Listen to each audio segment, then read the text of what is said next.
Reactions are still trailing what some would call the inappropriate attitude of Aisha Yesufu after she failed to stand up while the national anthem was sung at an event. Aisha Yesufu has been known for her activism on the hashtag Bring Back Our Girls movement. But it was a surprise for many Nigerians when she refused to honor the anthem and opted to sit.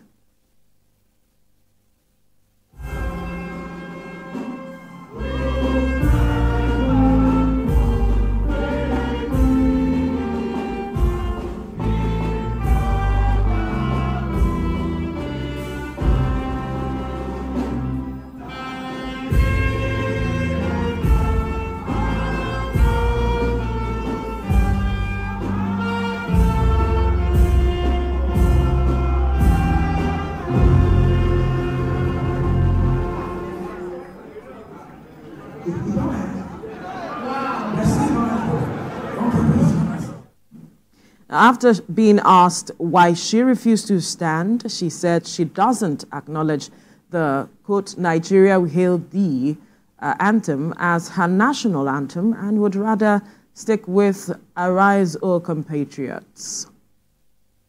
Oh, as far as I'm concerned, there's no new and old national anthem. There's only one Arise, O Compatriots, and that's what I'm standing. And Aisha, if I'm at any occasion and they ask me to stand up for the national anthem, I'm going to stand up for the national anthem. But if they start playing that, whatever they hail thee, I'm sitting down, I'm picking my food, I'm not going to stand there, because for me, that's an obnoxious law, and the National Assembly have things that they need to focus on. If they are not ashamed of themselves, we, the citizens of Nigeria, are ashamed on their behalf, and that's not what they should be focused on. And right now, we have companies that are leaving Nigeria, we're losing a lot, our GDP is going down, there's no security of lives and properties, and you know, adults who are supposed to be adults sat down in one place, and they say they want to take themselves back to Nigeria, they hail thee, because I don't know who is hailing that thee. And we have a national anthem that was taught by a Nigerian, and they want to subjugate us to what was brought in by the colonial rulers were trying to get away. No, heck no. There's one that, as far as there's one national anthem.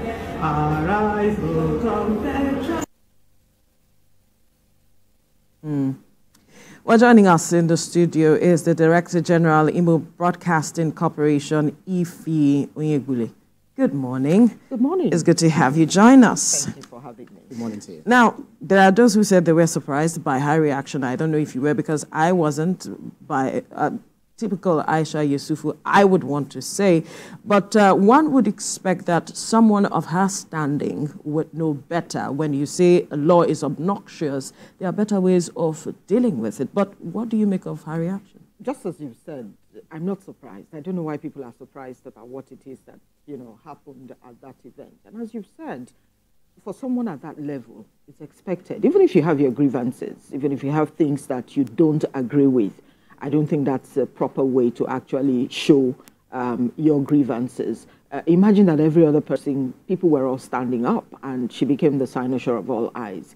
They were wondering, why would you be sitting through? We're talking about Nigeria here. Nobody is bigger than Nigeria. That's the truth. Even the president or any other official as it is, Nigeria is bigger than everyone. As I said to someone, why didn't people decide to say, okay, we're not going to use the new Naira notes that just came out. We're sticking with the old notes. You know, when the government came into place and said, look, these two notes or Naira notes will will go hand in hand. We'll have to use the two at the same time. Why didn't some people reject it to say we're only going to use one? So I'm saying that there are better issues for us to be talking about, engaging with government, you know, issues that have to do with us as Nigerians, to say this is how. There are ways to even put it across to say, why don't we look at this? Yes, this is something that was adopted in 1960. It's still about Nigeria. I sat down and I looked at the lyrics. Yeah. It still made sense to me. So if the government says this is where we're going now, and it doesn't hurt anyone, why don't you just go ahead with it? It's still our anthem. Yes, 1960, it was jettisoned in 1978 before this other one, Arise, O Compatriots, came to be. Now in 2024, we're saying, let's look at this. Yes, some people may disagree to say this was written by a non-Nigerian, an expatriate as it is, and the one that was written by, who says that things cannot turn around as it is? But I think there are better ways of putting things across. Absolutely. Interesting stuff. So written by colonials. By the way, happy 51 to you. Thank you. Thank you very much. So you know, written by colonials. You say you check the lyrics and then you saw that it's very fantastic and all of that.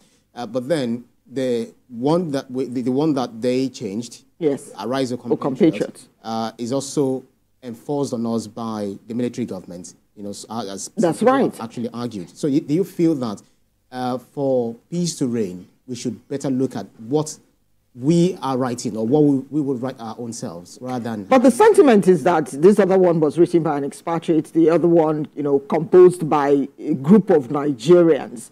But the idea is, this is our anthem. It's talking about Nigerians as it is. I looked at the other one. Yes, I'm still trying to get in the groove with the song, the lyrics as it is. Yes, we're all used to this other one. Even when you're reciting the one that everyone knows, or maybe when you talk about our generation, the one that we know, we grew up knowing, some people still don't get up to recite it. You see people moving all over the place. They don't respect it to, you know, just stand and do that anthem that won't even take you 5 minutes. So I think we need to look at the way that we do things so that we don't give a wrong impression to the world as it is. It's an anthem, and we just have to obey and, you know, be patriotic when that anthem is being sung.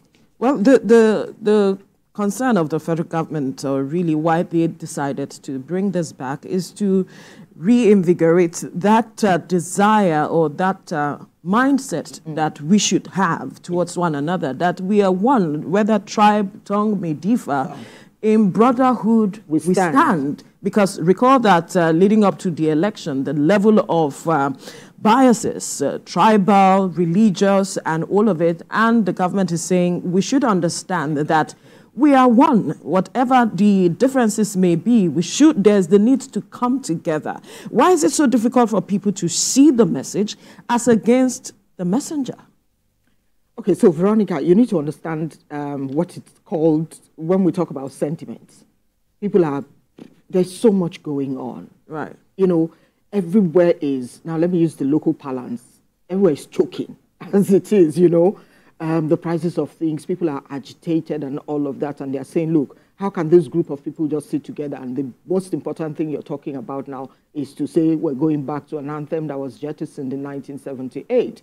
Not everyone will want to sit down, like you and I who sat down to say, look, let's look at it. It's still Nigeria's anthem. If the government says, let's do this. I saw all sorts of things that people were coming up with online. They're saying, oh, if we're going back to this anthem, then bring back those constables. You understand how they were looking in those days. They're saying, let's go back to when you used to use the Peugeot cars. Yes. That's what it was at that time. And I'm saying, this is not a matter for anyone to joke about. But people are looking at it spirit of like, the message. Yes, people are looking at it to say, if we're going back to this anthem, then take us back to where we used to be and all of that. Talking economically, about socially, exactly, and otherwise. Which is not possible. Right. But I think people need to understand that there is a good message in something that you may think is bad. Sit down and look at the lyrics. You understand that it's still relevant today, and I think that people should try and embrace it no matter what.